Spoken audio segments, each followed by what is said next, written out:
So guys, for the first step, you want to head over to search and type in settings. Click on it. And now once you're on this, you want to click on network and internet. And then you want to click on advanced network settings.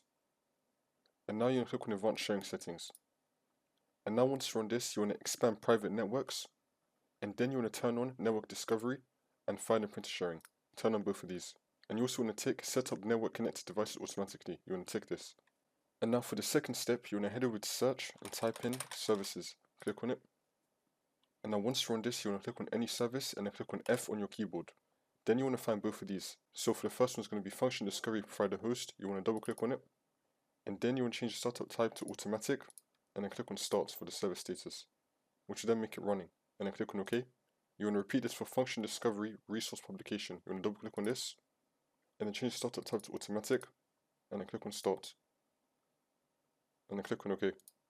And now once you've done that, now you want to click on any service one time and then click on S on your keyboard. You want to scroll down until you find SSDP discovery. You want to double click on this and you want to do the same thing. Startup type, automatic. And for me it's already running, so I don't need to click on start, but you probably do. So you want to click on start, which then make the service status running. So make sure that the startup type is on automatic and that the service status is running. And then click on OK.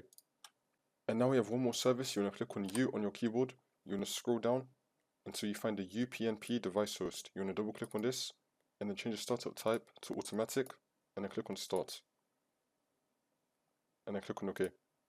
And now for the last step, you want to head over to search and then type in turn Windows features on or off. Click on it. And now once you're on this, you want to scroll down until you find SMB 1.0 CIFS file sharing support. You want to expand this, so click on the plus and then you want to tick CIFS client, so the second one. You want to tick this and then click on OK. Now it's going to install, and now once that's been done, you just want to click on restart now. And now the problem should be fixed.